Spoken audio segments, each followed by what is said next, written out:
7 कोटी रुपयांची फसवणूक झाल्याने उच्च शिक्षित इंजिनियरने गळफास घेऊन आत्महत्या केल्याची घटना लक्ष्मी इंडस्ट्रीजकडे जाणाऱ्या रस्त्यावरील सतीश पाटील यांच्या शेतामधील खोलीत गुरुवारी दुपारी 12 वाजण्याच्या सुमारास ही घटना घडली।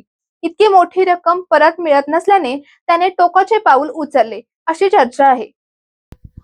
याबाबत पोलिसातून व घटनास्थळावरून मिळालेली अधिक माहिती अशी की सूरज अरुण निर्मळे वय वर्ष 35 राहणार इंदिरानगर कोरोची असे आत्महत्या केलेल्याचे नाव आहे। दरम्यान आत्महत्यापूर्वी सूरज यांनी लहान भाऊ दीपक यांना व्हॉट्सअपद्वारे लोकेशन शेअर करत आत्महत्येमागील कारण एका चिठ्ठीमध्ये लिहून पाठवत 7 कोटी रुपयाचा तगादा लावल्याने मी जीवन संपवत असून चिठ्ठीतील नमूद व्यक्ती माझ्या मृत्यू जबाबदार आहे। चिठ्ठी पाठवल्यानंतर फोन स्विच ऑफ केल्याचे समोर आले आहे।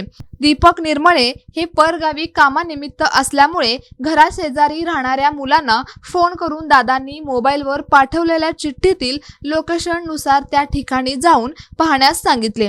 सदरचे लोकेशन हे लक्ष्मी इंडस्ट्रीजकडे जाणाऱ्या पाटील यांच्या शेताजवळ असल्याचे समजले। त्या ठिकाणी जाऊन मित्रांनी पाहिले असता निर्जन स्थळी एका खोलीमध्ये गळफास लावून घेतलेल्या स्थितीत सूरज आढळले। त्यांचे भाऊ दीपक हे दुपारी 1च्या दरम्यान घटनास्थळी पोहोचले। या घटनेची माहिती मिळताच शहापूर पोलिसांनी घटनास्थळी येऊन पंचनामा केला। यावेळी सूरज यांच्या पॅन्टच्या खिशामध्ये चिठ्ठी आढळली। त्या चिठ्ठीमध्ये 7 कोटी रुपये एका इसमास दिले होते। वारंवार पैसे मागून देखील पैसे देण्यास तयार नव्हता। दमदाटी करून कुटुंबात जीवे मारण्याची धमकी देत होता, म्हणून आत्महत्येशिवाय पर्याय नव्हता।